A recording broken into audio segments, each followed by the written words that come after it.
Hey there, crafty friends. It's Tina the Scrappin' Rabbit here for Not Too Shabby. Thanks so much for stopping by the channel today. In today's video, we're going to be crafting using the Not Too Shabby December Stamp and Die of the Month. How cute is this set? It's just absolutely perfect for Valentine's Day. And I'm going to be stamping out a couple of the images here. I'm going to do a couple cards, one featuring this cup of milk with the little cookies. I'm going to use my powder tool to prep my paper because I'm going to be stamping and embossing these images using some VersaFine ink and some clear embossing powder.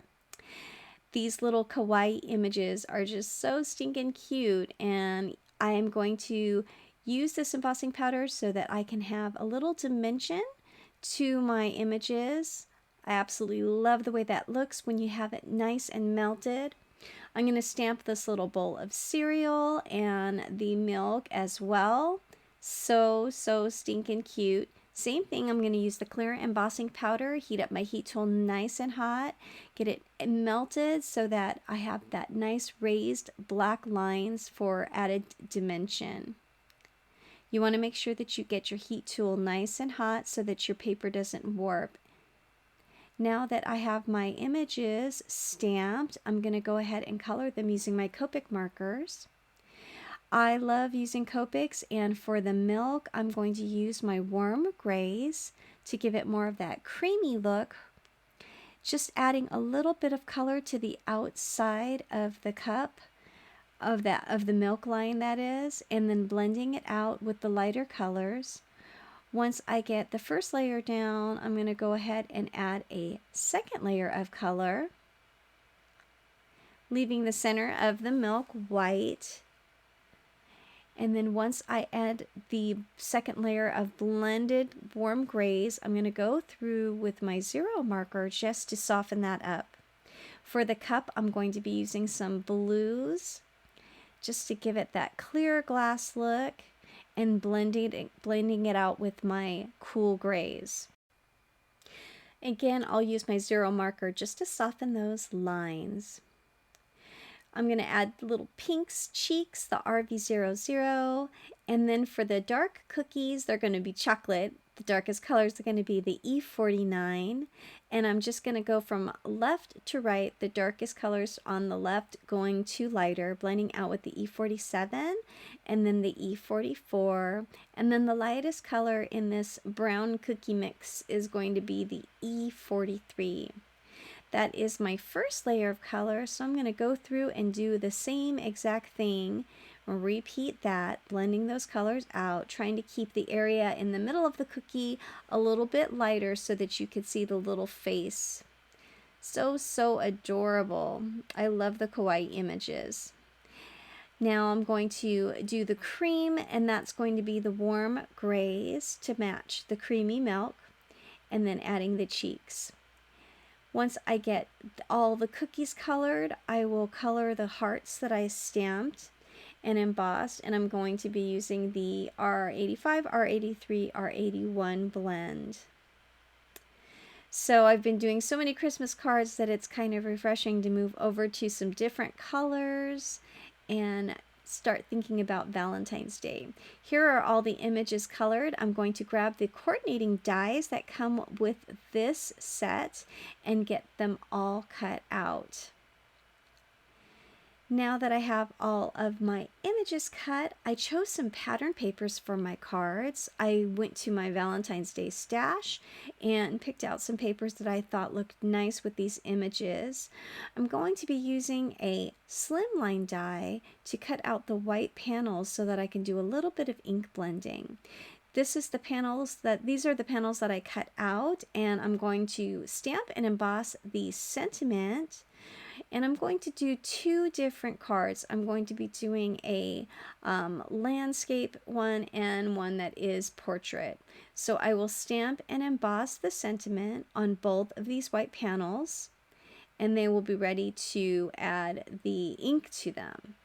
So I chose some pinks in my Distress Oxides, and I'm just going to tape off the bottom of this panel so that I have a lined edge. It turns out that can't really see the lined edge once I put the images down, but that's okay. I'm using the darker pink, blending at the bottom, and then the lighter pink, the spun sugar, I'll blend that out, all going towards the top. Now that I have the ink down the way that I want to, I'm actually going to use a stencil. Since this is hearts and Valentine's, I thought that this stencil would be great. This is a stencil from Newton's Nook Designs, and I'm just going to fill in with the same colors so that I get some light impressions of the hearts. Using a stencil is a quick way that you can add some interest to a background. Taping off the second panel, and I'm going to repeat the same exact process using the darker pink, blending out with the lighter pink. The darker pink is the picked raspberries, and then the lighter pink is the spun sugar. And I'm just going to softly blend that towards the top of the panel. And then just like my other one, I'm going to repeat the same process with the hearts. Adding a little bit of ink and the light pink and the dark pink just to get some of those heart outlines. I also have the little hearts that I colored and die cut out that I will be embellishing with as well. So now that I have all of my images colored and cut, I have the two card bases that I created that are A2 size, the top folding one and the side folding one. And now all I'm going to do is glue all of these layers down. I'm going to use my Barely Arts liquid glue, adding some glue just towards the edges of the paper and lining them up with my card base and trying to get those corners to be nice and flush. I like to smooth out the glue with my bone folder. Every now and then I'll get a little bit of glue that seeps out, but that way it will dry flat. Adding the Bristol Smooth cardstock layer that we ink blended on right there in the center of the card, and having that pattern paper peek out, I think that that looks so cute. I'm going to pop up my images of cereal and the bottle of milk using some double-sided adhesive foam tape.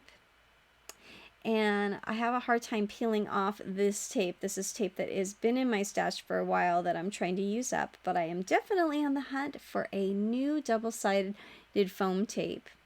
I'm going to center those on my card and then add the little hearts. Gluing those down as well with the liquid glue. Now, of course, I do need to add some sparkles, so I'm going to go into my stash and grab some of these pink gemstones, lay them out and scatter them around the front of my card, and then I'll glue those down as well using the liquid glue. And using my little jewel picker to help me get those glued down. And that completes my first card, but wait. Gotta add some more sparkle. So I'm just adding some of my sparkle marker to the silver spoon and the silver lid of the milk. I already popped up the little cookies. I'm gonna glue down the milk and one of the cookies just flat onto the card and then pop up the other two cookies. A very quick and easy way to make some Valentine cards. These images make it so easy.